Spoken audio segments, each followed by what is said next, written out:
tubuh manusia itu sebenarnya adalah tubuh yang sedang direbus pelan-pelan. Tubuh Kan yang sedang direbus. kita sedang direbus pelan-pelan sampai menua. Ya lama-lama kalau barang direbus itu kan mateng. Matang ya. Ya kita lama-lama kan mateng. Tubuh kita mateng, nah akhirnya nggak bisa kepake lagi. Kenapa kita direbus pelan-pelan? Karena kita memiliki suhu 37 derajat rata-rata. Itu kan suhu yang cukup panas sebenarnya. Kita direbus pelan-pelan, ditambah udara luar direbus pula. Ditambah kita merebus diri kita dengan hati yang panas. Gitu.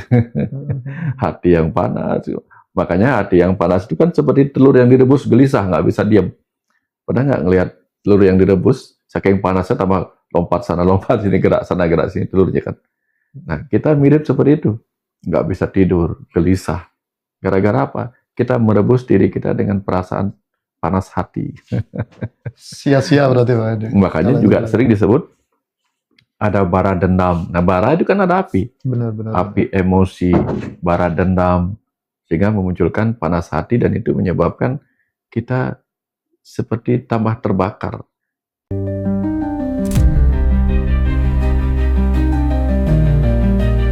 Enlightenment seorang Nabi Muhammad ini kaitannya ternyata sama kemanusiaan gitu. Nah, perjalanan cerita itu sampai di dunia dewasanya itu udah masuk pelajaran filsafat, Indra. Spektrum ateis itu beda dari mulai ateis yang paling santai sampai ateis yang paling radikal juga ada.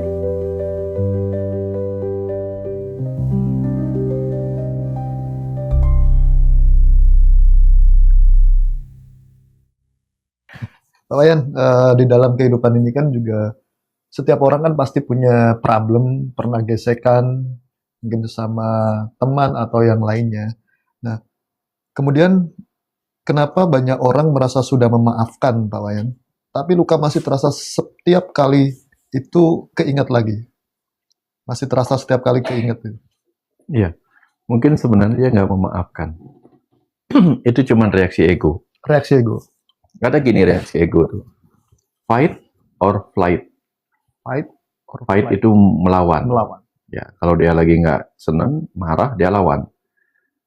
Tapi ketika dia akhirnya memaafkan, sebenarnya dia hanya flight aja, mencoba menghindar. Oke. Ya udahlah, aku maafin deh. Biar artinya dia menghindari masalah. Tapi sebenarnya dia nggak benar-benar memaafkan. Karena memaafkan yang benar itu, kalau kita sudah paham. Kalau kita sudah paham apa yang terjadi, kita nggak akan melihat orang itu salah. Begitu orang tidak terlihat salah lagi, kita nggak perlu memaafkan apapun. Contoh. Kita diputusin sama pacar gitu misalnya kan. Diputusin pacar. Mungkin pacar kita selingkuh. Mungkin kita marah. Tidak bisa memaafkan. Tapi karena situasi sudah nggak bisa apa-apa lagi, akhirnya kita memaafkan. Walaupun di dalam sebenarnya masih marah. Masih bergejolak. Bergejolak. Tapi seandainya suatu ketika kita ketemu pacar yang baru, yang jauh melebihi, kualitasnya jauh melebihi yang lama, mungkin kita nggak akan ada kemarahan lagi atau memaafkan yang pura-pura. Justru kita bilang apa? Aduh, untung kamu dulu mutusin saya, gitu misalnya kan. Untung kamu selingkuh. Kalau kamu nggak selingkuh dan mutusin saya, mungkin saya nggak akan ketemu yang sekarang ini, gitu misalnya. Nah, jadi kebanyakan orang itu tidak benar-benar memaafkan karena sebelum dia melihat yang lain, yang baru, kebenaran yang lain, gitu. Mudah-mudahan dipahami maksud saya. Artinya, kadang kita sulit memaafkan selama orang itu masih terlihat salah bagi kita. Okay. Tapi begitu manfaatnya kita lihat, oh, misalnya lain. Ini kan kisah nyata. Ada seorang penumpang, satu keluarga penumpang kayaknya. Terlambat gara-gara taksinya terlambat. Marah dia. Gara-gara kamu saya terlambat. Ya maafkan saya Bu, kan jalanannya macet. Ya tapi kan kamu salah jemput, bla bla bla. Nggak bisa dia maafkan. Walaupun dia mengatakan, ya aku maafkan, tapi kamu ada tapinya, begitu. Dan ternyata, gara-gara dia terlambat, dia akhirnya ketinggalan pesawat. Pesawatnya udah berangkat. Dan ternyata berita kemudian berkembang adalah pesawat itu mengalami kecelakaan. Nah, kira-kira dia perlu memaafkan sopir taksinya lagi nggak karena keterlambatan itu? Enggak. Yang dia lakukan adalah dia berterima kasih. Untung Anda terlambat datang. Nah, gitu. Jadi artinya kemarahan yang memunculkan perasaan pura-pura maaf di kemudian waktu itu akan seketika hilang kalau kita melihat ada manfaat lain di balik semua apa yang kita sebut salah itu. Ya, ada misalnya nih, kita sudah kerja keras nih, sudah terus kerja keras, lalu dipecat oleh atasan kita yang baru di sebuah kantor. Dia minta maaf. Kita harus dipecat karena efisiensi misalnya, efisiensi karyawan. Mungkin kita akan memaafkan, tapi sebenarnya di dalam ada dendam. Dan ternyata gara-gara kita dipecat, kita menemukan bisnis yang bagus yang membuat kita jauh lebih kaya gitu misalnya. Kira-kira perlu memaafkan lagi nggak? Nggak lagi. Berarti nggak perlu memaafkan lagi. Nggak perlu, karena apa? Karena ternyata itu sesuatu yang benar. Tapi seandainya setelah dipecat kita tambah terpuruk, dan kita merasa yang memecat itulah bikin gara-gara kehidupan kita morat-marit. Nah, baru mungkin akan muncul kata-kata seperti ini. Sampai kapanpun kamu tidak akan pernah aku maafkan, gitu misalnya. Jadi ada orang tidak bisa memaafkan, ada sesuatu, ada orang pura-pura memaafkan sesuatu, ada orang tidak lagi perlu memaafkan sesuatu ketika dia sudah melihat ada manfaat lain yang lebih menguntungkan ternyata dari perilaku buruk itu. Misalnya nih, yang lain ya, ada orang mencuri satu-satunya sepeda kita. Aduh, padahal kita menghayal punya sepeda, akhirnya bisa terbeli sepeda kita. Akhirnya ada yang mencuri. Padahal sepedanya baru, mencuri. Kita marah. Ingin memaafkan, tidak mungkin. Walaupun kemudian si pencuri tertangkap, tapi sepedanya udah dijual. Ya, dia minta maaf karena sudah menjual sepeda kita yang dia curi. Kita mungkin seakan-akan memaafkan, tapi pasti ada dendam karena kita kehilangan sepeda baru. Lalu ternyata ada yang mendengar berita itu dan menggantinya bukan dengan sepeda lagi, bahkan diganti dengan sepeda motor. Kira-kira kita akan masih menyimpan marah enggak? Apa kita merasa bersyukur karena sepeda kita dicuri dan akhirnya kita mendapatkan sepeda motor yang jauh lebih kita inginkan? Nah, itu contoh bagaimana kehidupan ini menentukan cara kita melihat sebuah situasi. Maka hati-hati untuk tidak memaafkan. Hati-hati. Karena jangan sampai apa yang tidak bisa kita maafkan, ternyata kelak di kemudian waktu justru membawa berkah dalam kehidupan kita. Malah kita menyesal tidak memaafkan orang itu yang mungkin pernah berbuat buruk kepada kita. Nah, kira-kira seperti itu. Berarti intinya sebisa mungkin kita harus belajar untuk melepaskan dan memaafkan. Iya. Hati-hati untuk membenci di awal. Ketika terjadi sesuatu kepada kita, coba renungkan. Jangan-jangan sesuatu yang kita sebut duka itu menyimpan sukacita di baliknya. Nanti kalau kita sudah terlanjur marah, menyimpan dendam dan tidak mau memaafkan, ternyata duka itu membawa suka di kemudian waktu. Seperti cerita-cerita yang saya sebutkan di awal tadi. Iya. Malah kita menyesal menyimpan kemarahan. Ya. Ketika kita menyimpan kemarahan itu, dan mungkin ada beberapa orang yang tidak bisa dengan mudah untuk memaafkan. Nah, kira-kira Pak Wayan, resiko terbesar bagi orang-orang yang mempunyai karakter seperti itu apa, Pak Wayan? Paling cepat resikonya adalah sakit hati sendiri kan. Yang nyakitin kita sudah minta maaf, dia sudah hilang. Tapi yang tersakiti kita, peristiwanya sudah lewat, kita sudah tersakiti setahun yang lalu, misalnya, tapi sakit hatinya masih kita bawa sampai hari ini. Nah, risiko terberatnya siapa yang nanggung? Kan kita. Yang berbuat salah, udah dia lupa. Sudah berbuat salah sama kita. Tapi dia menitipkan sebuah virus akal budi yang menyakiti kita terus-menerus secara kronis. Kan nggak baik. Jadi, ketika kita tidak memaafkan sebuah peristiwa yang kita sebut buruk, yang menerima akibat buruknya bukan orang itu aja. Kita yang paling sering, anggaplah misalnya hukum karma ya. Oh, iya. Dia pernah nyakitin kita. Akhirnya dia kena hukum karma 5 tahun, kemudian dia tersakiti.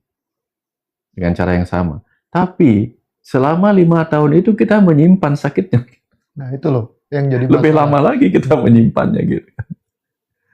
Ngefek nggak ketika kita menyimpan perasaan sakit itu dalam mungkin bisa berefek dalam kesehatan kita mungkin Pak Oh Wayan? pasti. Karena begitu kita menyimpan sebuah perasaan marah, perasaan benci, dendam, perasaan yang negatif terhadap sesuatu, hormon-hormon yang tidak baik kan mengganggu kita. Stres kita, kortisol meningkat. Nah, semua itu kan tentu berefek tidak baik kepada sel-sel tubuh kita. Ya, makanya tekanan darah kita jadi naik. Ya, mungkin gangguan di metabolisme yang lain-lain, gula, lemak terganggu gitu. Gara-gara kita mungkin membutuhkan energi besar yang harus kita bakar. Ini ada video bagus tentang tubuh manusia itu sebenarnya adalah tubuh yang sedang direbus pelan-pelan. Tubuh Kan yang sedang direbus. Kita sedang direbus pelan-pelan sampai menua. Ya, lama-lama kalau barang direbus itu kan matang. Matang ya. Ya, kita lama-lama kan matang. Tubuh kita matang, nah akhirnya nggak bisa kepake lagi. Kenapa kita direbus pelan-pelan? Karena kita memiliki suhu 37 derajat rata-rata. Itu kan suhu yang cukup panas sebenarnya. Kita direbus pelan-pelan, ditambah udara luar direbus pula. Ditambah kita merebus diri kita dengan hati yang panas. Gitu. Hati yang panas. Makanya hati yang panas itu kan seperti telur yang direbus gelisah, nggak bisa diam. Pernah nggak ngelihat telur yang direbus, saking panasnya tambah lompat sana, lompat sini, gerak sana, gerak sini telurnya kan. Nah, kita mirip seperti itu. Nggak bisa tidur, gelisah. Gara-gara apa? Kita merebus diri kita dengan perasaan panas hati. Sia-sia berarti Pak Wayan. Makanya juga sering disebut ada bara dendam. Nah, bara itu kan ada api. Benar-benar. Api emosi, bara dendam. Sehingga memunculkan panas hati dan itu menyebabkan kita seperti tambah terbakar. Tambah gampang matangnya, tanda petik. Gampang matangnya, ya gampang nanti berkerak gitu, kayak nasi berkerak gitu. Sebagai dokter berarti Pak Wayan mengiyakan ya salah satu sumber penyakit kita itu dari pola pikir yang negatif mungkin. Oh ya, ya. Makanya salah satu penyakit yang dikenal karena faktor psikis itu adalah psikosomatik. Ada lagi yang disebut neurosis, ada lagi penyakit yang disebut dengan somatisasi. Semua berkembang dari pikiran awalnya, gitu. Bukan benar-benar dari tubuhnya. Lalu seberapa besar peran luka masa lalu Pak Wayan atau pola relasi sebelumnya dalam membuat seseorang sulit membuka hati lagi? Ketika orang itu sudah terlanjur tertutup hatinya ya, oleh sebuah luka di masa lalu, tentu dia menjadi kronis, penyakit kronis kan. Ya contoh nih, di pembuluh darah kita ada luka, Iya. lalu tersumbat dan dia menjadi plak di situ. Tentu tensi naik, risiko penyakit jantung. Karena itu sumbatannya nggak dihilangkan. Sama dengan luka-luka di batin kita yang kemudian memunculkan sumbatan. Sumbatan itu artinya penghalang. Penghalang kita mengalir dalam pertemuan dengan orang itu. Karena merasa di masa lalu saya pernah ada hubungan tidak baik dengan orang ini. Kan tersumbat. Kita nggak mengalir lagi dalam pertemuan dengan orang itu kan. Mau ngobrol juga canggung gitu, karena ada sesuatu yang kita ingat di masa lalu. Benar. Nah, ini contoh bagaimana sangat berpengaruh kepada masa depan kita. Ya, trauma-trauma itu sangat berefek pada kita di masa depan gitu. Nah, memaafkan sendiri itu kan sebenarnya hal yang mudah secara kasat mata ya Pak Wayan. Ya. Kelihatan mudah, tapi sebenarnya kan susah banget untuk Ya. kita praktikkan. Nah, mungkin Pak Wayan ada cara khusus untuk mengatasi hal-hal seperti itu. Cara paling menurut saya ya, cara paling efektif untuk memaafkan dengan cara agar mudah terjadi adalah dengan melihat sisi lainnya. Contoh.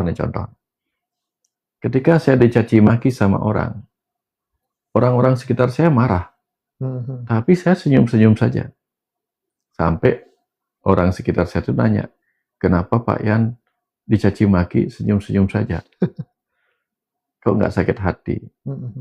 Tak jawab. Satu, karena ketika dia mengeluarkan kata-kata yang menyakitkan, maka di dalam dirinya penuh dengan penyakit. Oke. Maka yang keluarkan kata-kata yang menyakitkan, karena di dalam dirinya saja penuh dengan penyakit. Ini penting ini yang buat teman-temannya suka Iya. marah-marah. Terus yang kedua, kalau dia mengeluarkan sesuatu yang menyakitkan, kenapa kita pungut? Iya. Bayangkan kalau dia diare, kotorannya penuh dengan bakteri, jangankan penuh dengan bakteri, begitu yang keluar kotoran orang aja masa kita pungut? Kecuali kita analis di lab kan. Iya. Begitu dia buang kotoran sembarangan, masa kita pungut? Apalagi kalau kotorannya mengandung kuman-kuman yang banyak, yang menyakitkan. Kan nggak usah dipungut. Nah, begitupun ketika dia mengeluarkan. Nah, kalau kotoran itu kan keluarnya dari bawah. Benar. Nah, kalau kotoran caci maki kan keluarnya dari lubang di atas. Iya. Masa itu kita pungut? Ya, kalau kita pungut kan yang tersakiti kita. Karena apa? Kita mengambil dan menyimpan kuman-kumannya. Kuman-kuman yang menyakitkan hati itu. Jadi, virus hepatitis, virus penyakit hati, itu menularnya lewat darah. Tapi virus akal budi, yang bisa menyakitkan hati orang, itu menularnya lewat kata-kata. Oke. Sudah tahu begitu, kita simpan pula kata-kata yang menyakitkan itu. Makanya yang nggak bisa tidur kita, yang dendam kita, yang sakit hati kita, yang hidupnya menjadi nggak enak juga kita, gara-gara apa? Gara-gara mengizinkan diri kita menyimpan virus-virus akal budi yang menyakitkan hati, yang keluar melalui kata-kata orang lain. Berarti nggak perlu kita respon sebenarnya, Pak Yan? Nggak perlu kita respon. Jadi kalau ada orang nyakitin kita, yang salah itu bukan dia. Yang salah itu adalah kita yang mengizinkan diri kita tersakiti hanya oleh kata-kata. Ya, keren. Saya juga sering tersakiti. Tapi begitu segera sadar, loh, saya langsung senyum gitu. Kadang kita kan butuh apa ya, sesuatu yang sifatnya jelas. Mungkin kadang kita merasa bahwasanya sadar itu adalah suatu yang terlalu tinggi untuk menunjukkan kejelasan, mungkin seperti itu, atau seperti apa, Pak? Iya. Kalau bicara tentang kesadaran, kita kenali definisinya dulu. Karena kalau kesadaran itu terlalu luas kan, kita kenali definisinya. Kesadaran adalah kemampuan untuk mengenali dan memahami diri kita dan lingkungan. Jadi ketika kita bicara tentang kesadaran, kita kenal nggak dengan diri kita? Kita kenal nggak dan paham nggak dengan situasi sekitar kita? Harus dari internal dulu berarti. Makanya ada sadar dengan orang yang kita hadapi, sadar dengan waktunya, sadar dengan lingkungan kita, di mana kita berada gitu. Sadar dengan apa yang kita hadapi. Sesimpel itu sebenarnya. Sudah tahu yang kita hadapin macan, malah dilawan. Kan dikoyak-koyak kita. Ya. Sudah tahu yang di hadapan kita adalah sungai dengan arus yang sangat deras, kita malah berenang di situ. Kan membahayakan diri sendiri. Itu artinya kita nggak sadar dengan situasi. Sudah tahu udaranya begitu panas, kita malah keluar nggak pakai baju, kan kebakar kulit kita. Ya. Jadi kita butuh sadar. Kesadaran yang lain ya, itu bukan kesadaran yang maksud saya kesadaran jiwa. Banyak tingkatan kesadaran.